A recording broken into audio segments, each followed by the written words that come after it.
Welcome to Humans of Business, the podcast where we uncover the human side of successful businesses. Here we speak with business leaders about the human traits that fuel success and how embracing who we are can shape the way we do business.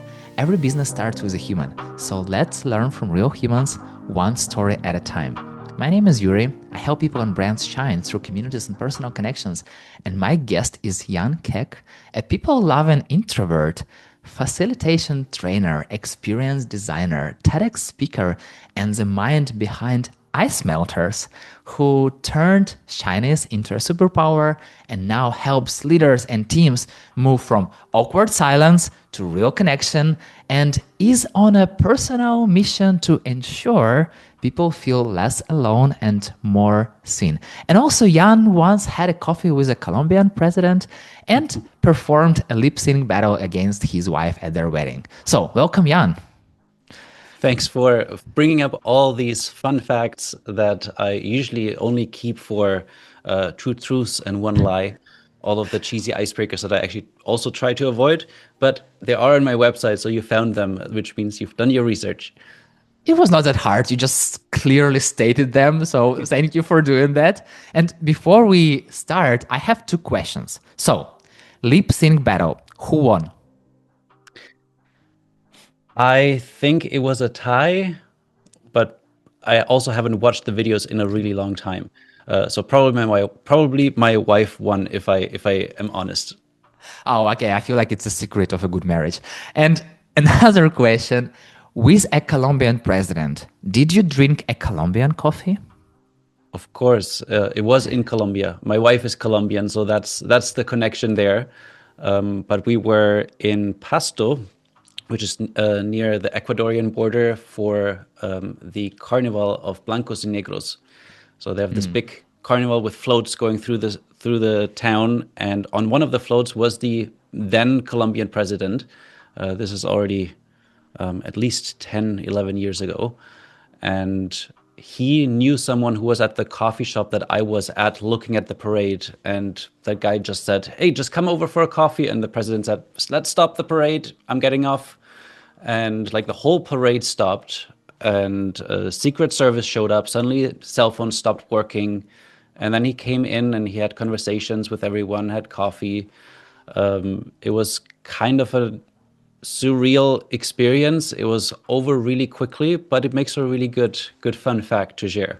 Yeah, I can imagine that, like when I feel like having this power that you can stop a parade and just go and chat with people. I feel like not every president can do this. So it's also rather lucky. And once again, it's always about like knowing someone, as you've said, someone from the coffee shop. Like, and what did you talk about with him? He just asked me like if I like Colombia, and I told him that I love the food, and well, my wife is Colombian, so I love the people. So Yeah, it basically, you had was. no choice, okay, to Yeah, answer otherwise. exactly. Got it. So tell me one thing about you that I can't find on your LinkedIn profile. Ooh, that you can't find on my LinkedIn profile. That's a tricky question because I usually share a lot about my personal life as I'm building a personal brand. I feel like a lot of the things that I share are connected to what, like who I am as a person. But there's one thing that I have not posted yet, and that is the adventure that I went on with my wife, my son, and both of my parents last summer, where we hiked from hut to hut in the Austrian Alps for 4 days. And it was actually really challenging because one of the days we were on our feet for 9 hours, Wow. and it was supposed to be, I think, 5 hours. And once we got to halfway and we realized, oh my God, we're like, this is so far and we still have to go up this mountain, and it was kind of dangerous. Like it was really nerve-wracking. My parents, they kind of after that day went back down, and then my son and my wife, we continued. And that was a really big adventure, because all of us, like, we love hiking, we love being outdoors, we love being in nature. And it was just so beautiful seeing all the scenery from the top of the mountain, and then having a hut up there that serves you a cold beer, a warm meal, where you can sit down and enjoy it all. That was one of the highlights from last year. I mean, like, going from planned 5 hours or 4 hours to 9 hours, it's quite it's a little more than you usually expect. So I'm curious, how did you feel the moment that you understood that it will not go as planned? We like I had an app that shows us the route and always kind of updated how many more hours we had, but it somehow just did not want to, like the time just never went less. And of course, it had to do with that we're walking with a 6-year-old, that we're not as fast as like the regular people. And the signs in the Alps, I think they're meant for people who walk without backpacks, who are like just sprinting up the mountain, because the time that we had, I think on the sign, it was like another 2 hours less. Like it said 3 hours from this hut to this, and it took us 9. So we just needed to make the decision, okay, what are our options? We can go back. Well, that's as far as going, continuing. We can go down the mountain, but then our trip will be done 2 days early. Hmm. Or we can take a break, which we did. And there was this little mountain stream with really, really cold water that we all put our feet in. And I had so many blisters on my feet as well, that kind of gave us the energy to say, okay, you know what? We're going to continue. Sounds like very, inspirational experience because sometimes when you are doing in a business, you have similar things that you are doing some stuff that you are planning to finish, let's say in like 1 month, and then you understand that it doesn't work in 1 month, and then you keep going and going, and you always have this decision whether to stop doing this, to pivot, to come back, or just to continue. And I'm curious, in your professional life, what was the recent thing that didn't take as long as it planned and that you had to continue more to get the result? I feel like I've had so many moments where I assumed one thing and then it took longer, or it just didn't work the way I had imagined. That need to think what's the most recent thing. Probably my book. Like that is the one that I like definitely. I Everybody told me writing a book takes a long time and I shouldn't underestimate it. And I said, sounds good. A friend of mine wrote a book in like a month. Hmm. I'm like, okay, so it's also possible if you already know all the things you want to write about, you just need to put your thoughts on paper. It doesn't take that long if you're committed and kind of remove all of the distractions. But I still told myself, okay, maybe it's going to take me like a year. Hmm. And I'm now getting close to the 3 year mark, or like 2.5 years, knowing that I will finish it within the 3 year mark, but I really have to push. Like the last few weeks, I've been writing a lot. There have been several days where I was like 8 hours just writing and editing. That I realized, yes, this is a project that originally I thought I'm going to finish it within a year and then I can do other things and I will have the book to open up all the doors to do more speaking engagements, to run more workshops, run more trainings. But then I did have speaking engagements and I did run trainings without the book yet being finished. So in the end, it didn't really matter as much. And I'm almost sad to end this book writing process because we talked about this earlier. I involve my community a lot in the writing process. When I started, I said, hey, I'm planning to write a book. Would you be interested? And enough people said yes, that I said, okay, I'm going to share some content from the book every Monday. And you get to give me feedback on everything that I write and hold me accountable that I actually write something every week. And up until that point in my, like I've been now self-employed for over 15 years. Hmm. I've never been consistent with anything for that long. But in the last 2.5 years, I've never missed a single week. Not if I was sick, not if I was on vacation. I still send out a email. And it always was related to something from the book or about the book writing process that I also would have never imagined. And now I feel almost sad. Hey, when the book is done, does that mean I kind of, the emails that I send out have like need to stop? So I'm already thinking of how can I keep this momentum going. I feel like that's exactly what prevents you from finishing the book finally.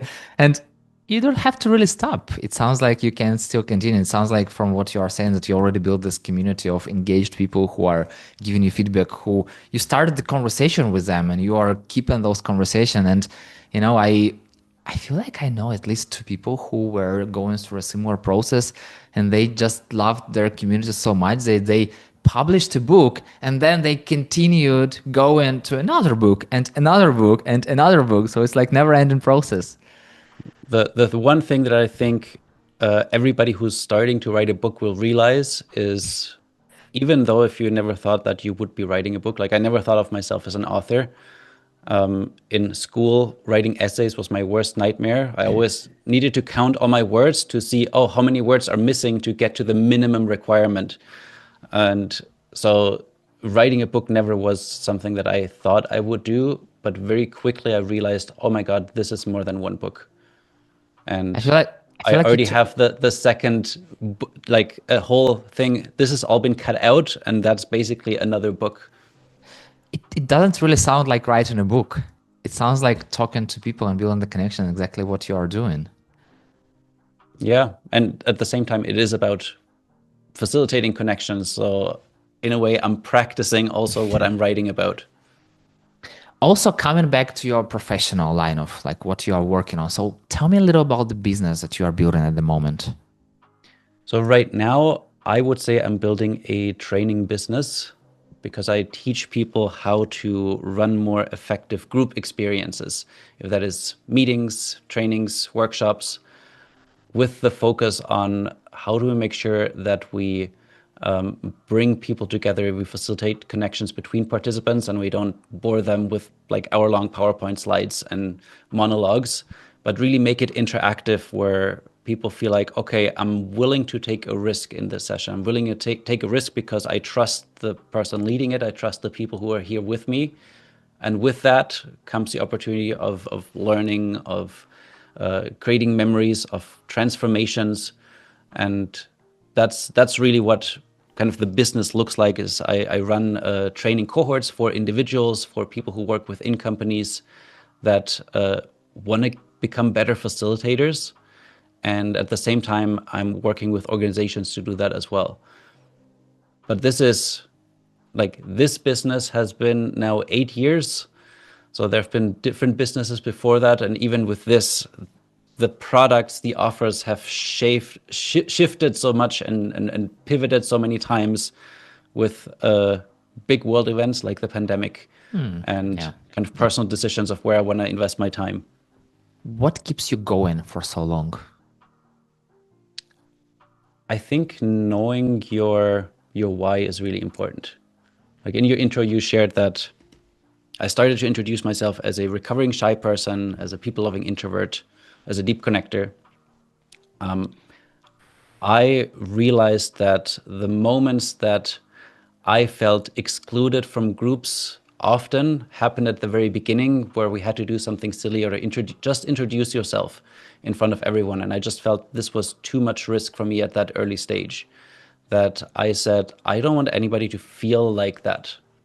And one approach would be teaching people how to be more confident, how to be less shy. But at the same time, I decided, no, what's even better is teach the people who lead the groups how to create more inclusive experiences so nobody does feel left out.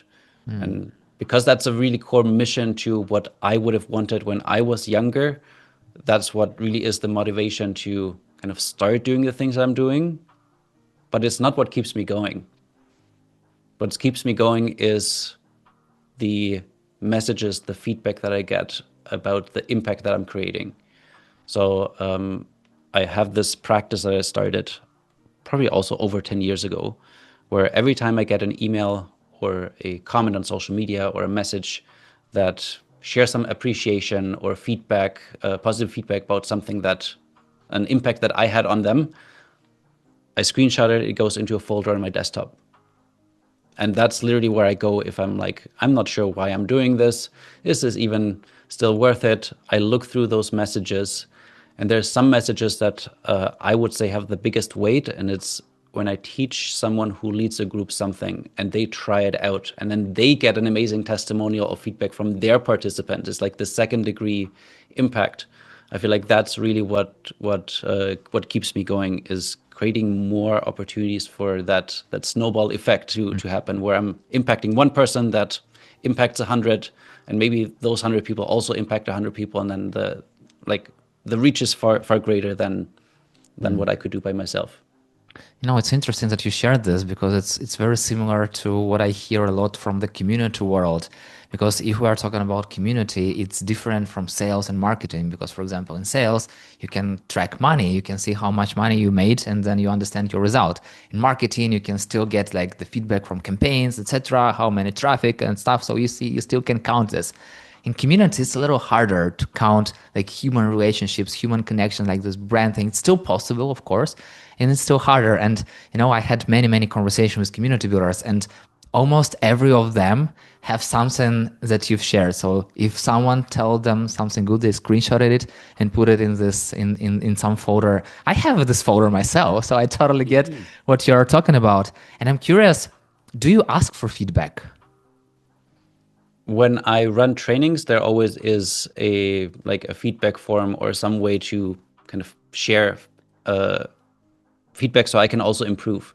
Like, I give feedback to myself first, but then I'm also always very happy if somebody shares feedback. And even with the book, I'm doing, I think, the 4th round of beta reading feedback, where I actually share the whole manuscript and I have people comment and hey, this really resonates, this is slow, this is confusing. And that helps me improve and make it better.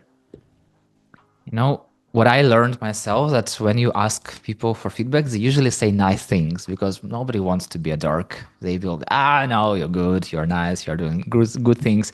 And I'm curious, do you have some personal practice or some kind of an approach to get constructive feedback? I think it's consistently asking for it, not just once. And I think also the options that people have to respond are really important. In my weekly email newsletter, there's always a section at the bottom. Hey, how did you find this week's email? I liked it. It was interesting-ish, or it didn't really strike a chord. And then people can click that button and they can write a message if they want. But just clicking the button, like that one simple action, I'm probably going to get more people maybe clicking that button anonymously than writing a message, right? So being anonymous, making them anonymous is like another way to get more authentic feedback. And even for my book, people have the option to leave it anonymous, or they can create an account and log in, and then I know who shared it. And I do value the feedback equally. Do you continue a conversation after you've got some feedback? In the book, because of the software that I'm using, I can't respond to people directly. Like if they log in, I can send them a message afterwards. With the email, if they do respond and they leave a message and their contact information that I can get back to them, I respond to every single person. That's one of the things that I actually make sure those emails stay in my inbox until I responded.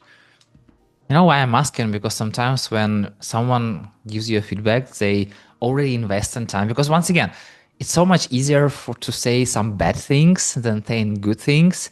And I feel like if people are ready to invest a little bit to give you good feedback, it's the best way to double down and ask them even more questions, to get even deeper into the roots of how your content or how your newsletter or how your book or something that you've created, how it really helped them. Because that's exactly how you will understand what is a deeper level. Because, it's always the surface level, then it's always a deeper level. So that's why I asked whether you continue a conversation and asking them about some extra things. And overall, how do you get, once again, there is a surface and a deeper level. So how do you get through surface to the deeper level when you are talking to people? Yeah, one thing that I want to mention as well, building a business, especially if you are a freelancer entrepreneur, if you're building a personal brand, a lot of it is through relationships that you build. And you could have an email list where you just kind of mass send to everyone, and people feel like when they read the email, they feel like, oh, this was just sent to everyone. But then if somebody responds and I don't respond, then they're not getting anything back. So to me, this is just like basic relationship building, common sense, that if somebody responds to my email that I sent, yes, I send it to everyone because I'm like, I want to reach a lot of people. But if they respond to me, then that's like a friend sending me a message. So I have to respond to that. And another small trick that I often do to make my emails feel more personal, although it is not like, I think of the people that I'm writing for, but it still is a mass email. But I try to use their name at least 2 to 3 times in every email. So not just, hey, Yuri, at the beginning, but somewhere in the middle is like, tell me what you think, Yuri. Or has this ever happened to you, Yuri? And by just adding that a few more times, and I've actually learned this from somebody else whose email newsletter I read, Marsha Shandur, who has the most amazing storytelling newsletter. She started doing that, and it just made me feel like she's speaking directly to me. And that's the feeling that I want to create with the people that read my emails. And then, like I said, you need to make sure that you take those conversations to the next step, to the deeper level. And I think a lot of it has to do with building trust ahead of time. Like the few times that people have come up to me and said, I replied to your email and I never thought that I would get a reply back, or I sent you I use a tool called Video Ask. I don't know if you know Video Ask. Yeah, I heard about it.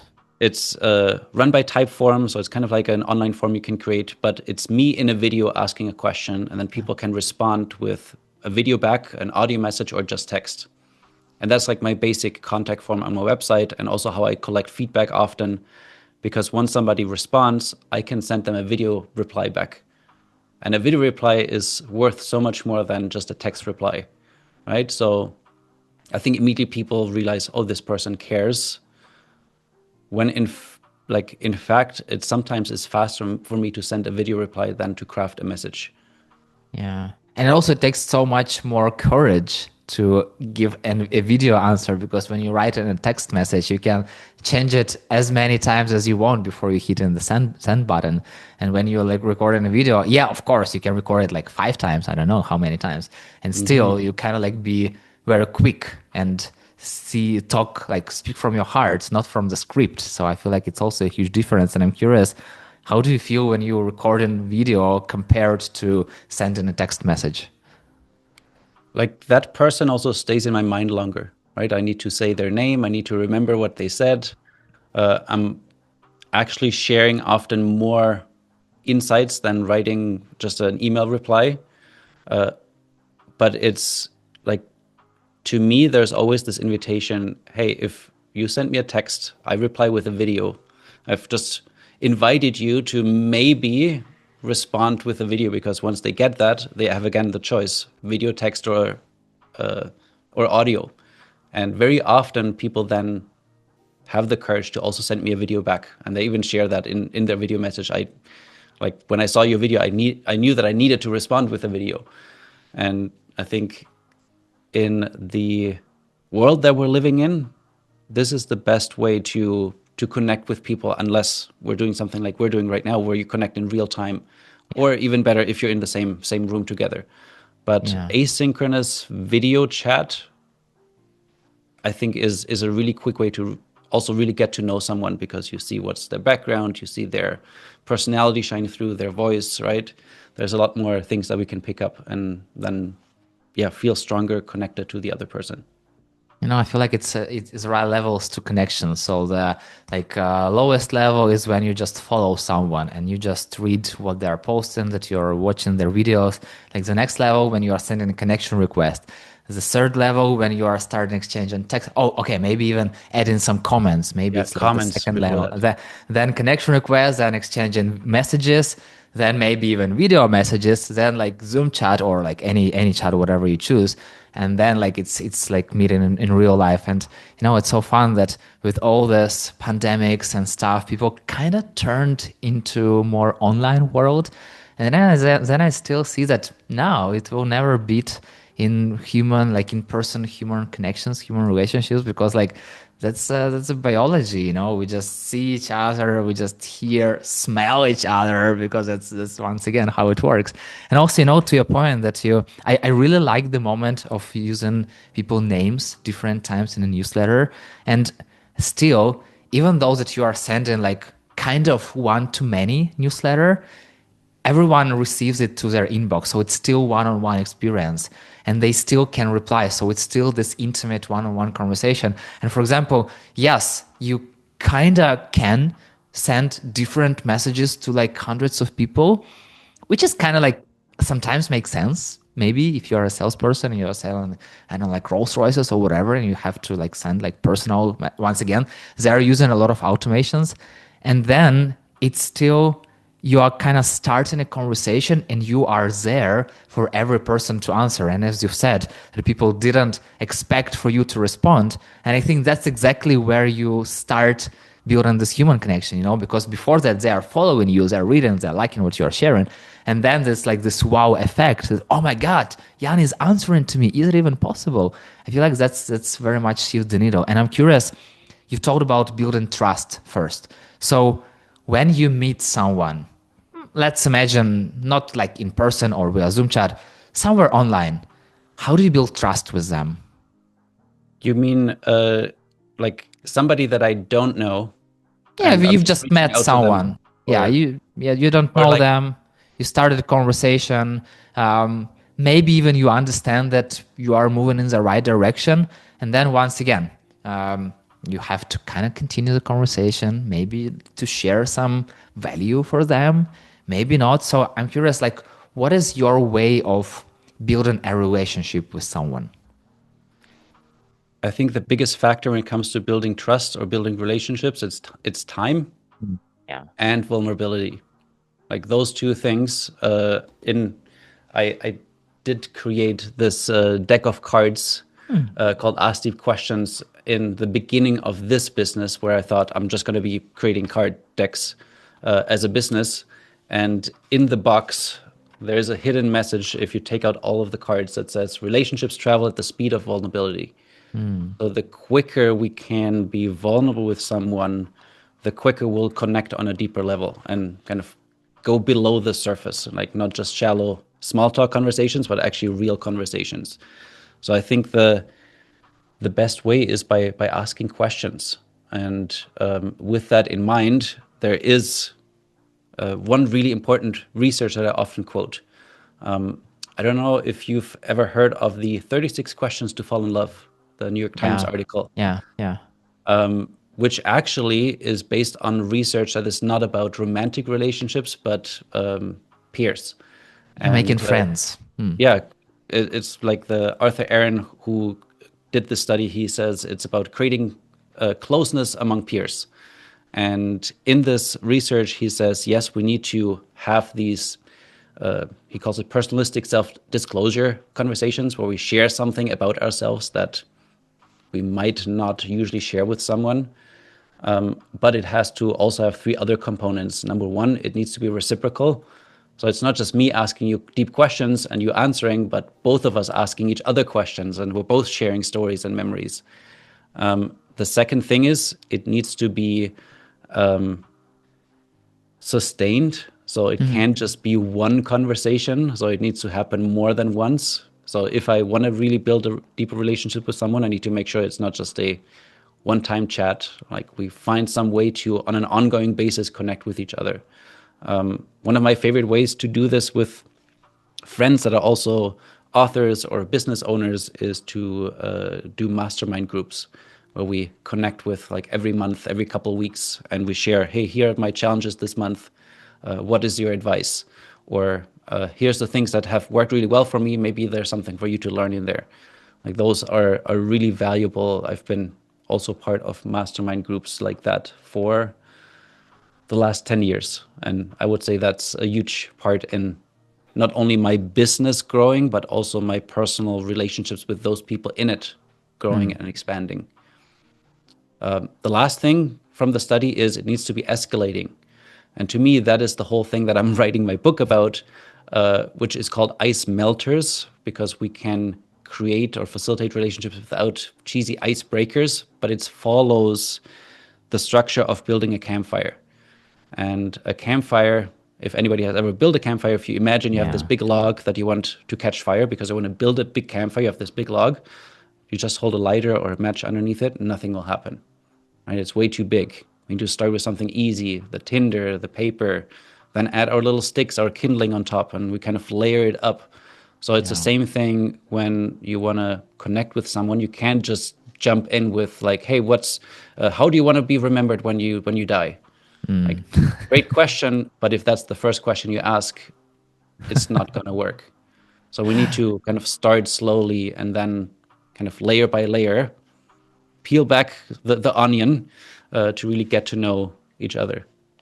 Currently when people are starting campfires, they use a lot of benzene or something like that. They just put it everywhere and then just put a match and it's like the whole fire. Sometimes you can burn with if starting fire in this way. And it's so fun that you mentioned about the 36 questions. I found them like 2-3 months ago or something like that. And I even had an idea to improve questions for this podcast based on those questions. And I didn't act on this idea.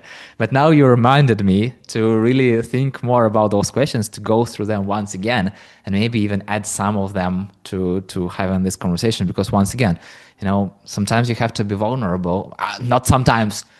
Most of the times you have to be vulnerable, because otherwise it will be just like kind of like this professional, not human relationships, kind of like that. And it's interesting that you mentioned about time. I feel like it's something that everyone has in the same amount. Usually, once again, your day is 24 hours, my day is 24 hours. Once again, it depends, like family, work, dogs, cats, etc., whatever. Or people always choose where they put their time. And you mentioned Mastermind, so it's like one of the ways to connect with people. Still, it's like the limited group. So I don't know how many people you have there, like 5, 10 people, something like that. And you have, just talking about LinkedIn, more than 10,000 followers. So how do you find time to connect with more people during the lifetime of your relationships, not just during those masterminds? There is no secret answer to this question. And if there was, then I would love to know it. I wanted to learn it from you, the secret answer, and you don't have it. I think I just saw you post how many unread LinkedIn messages you had yesterday. Yeah, exactly. You do not want to know how many unread LinkedIn messages I have, because I love starting conversations and I love connecting with people, but I don't want to just respond with a shallow answer. So it takes more time. And with running a business, with having a family, there is not a lot of time left over. Like, I'm very strict with my working hours, that very often something is going to fall off at the end of the day that just doesn't get done. And sometimes that happens several times in a row, or you just have to set priorities. Like, I'm writing a book that is like very labor intensive. Nobody pays me for writing the book. I don't think I'm going to make a lot of money from selling books when it's done. It's an investment into something else, something bigger in the future. But at this moment, it's an investment. And I think that's how I see relationship building as well. It's an investment. You're not going to get immediate returns, but it's worth to put away a little bit of time, like regularly. Like, I have in my calendar, I think 3 times a week, half an hour, where I'm just like, this is my time to respond to LinkedIn messages. Yeah. And I'm not going to get to all of them, but at least I continued to have something that that moves the needle forward. I don't know if you noticed this, but you told that you like to start in conversation, and I feel like I have a very similar approach, because every time that I send a LinkedIn connection request, and you told me this before the recording, that you are adding a small message that I'm also doing. So I'm always telling people why I'm connecting with them, because otherwise it feels like, nah, I don't know what this person wants from me. And sometimes people are accepting requests, and then usually from my side, I send the second question, or usually it's a question or a little bit deeper explanation of why did I connect with them, etc. And I can tell you, it's a really slow rate of replies. From my experience, out of 100 people that I kind of start conversation with, nearly 20 of those answer. So, it still goes in this way that the amount of really conversations going are not that big compared to all those connections that we make. And I don't know why. Maybe people are busy. Maybe they also have this like the big inboxes when they cannot answer to all the messages. But I feel like it's not that easy, to continue the conversation. Even if you want, it doesn't always mean that the person on the other side wants that. They might be busy, etc.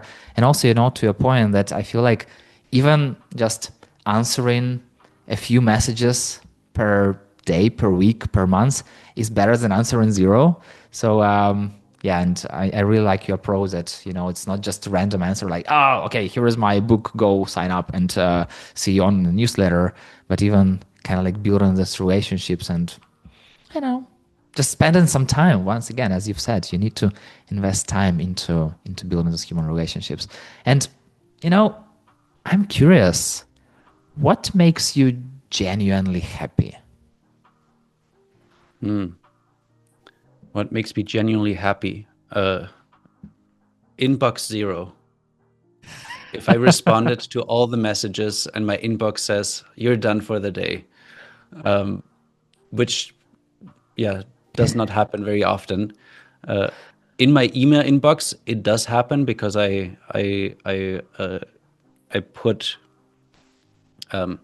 snooze a lot of emails that I'm like, that don't require me to respond right away. And then they're out. The rest is responded to. I feel like I get there every couple of weeks. That feels good.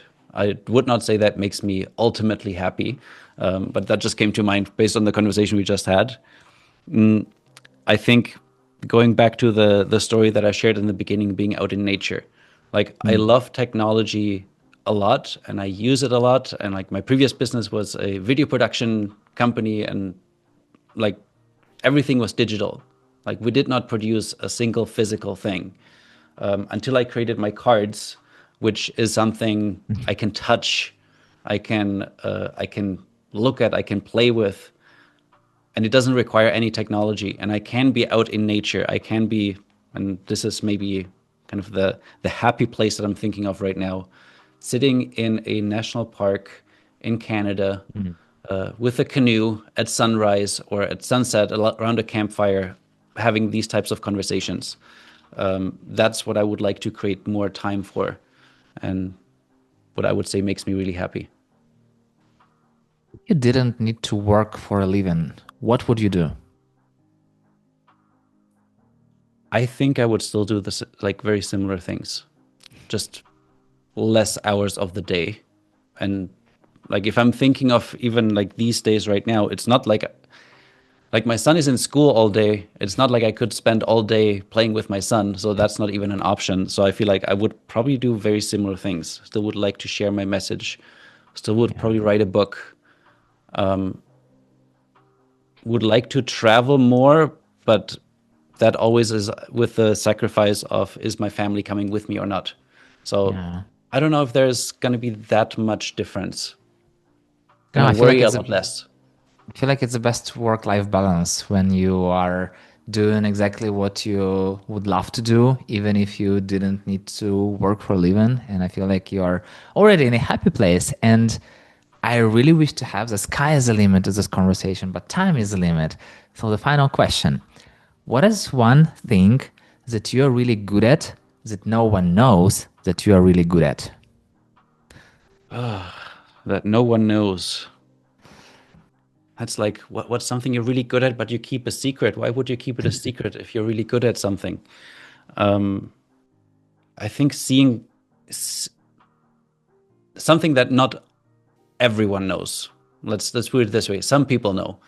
I love escape rooms and puzzles and like figuring out riddles, especially if it is like escape room, like experiential, where you're figuring out a puzzle and then it gets you to the next step where you have a goal at the end. I didn't realize this about myself until I want to say in the last year, but I just love those types of experiences, especially if you can do it then with a group of people that all bring maybe a slightly different understanding. But yeah, there's a lot of puzzles where somehow I can just put things together that much quicker than let's say somebody else.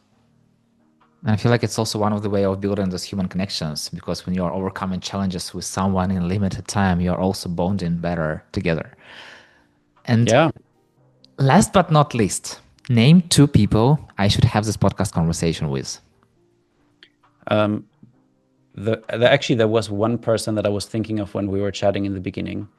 And I'm not sure if you're already connected to Jacques, the party scientist Not yet. in Vancouver. He does really amazing dance experiences and try to figure out the science behind connection.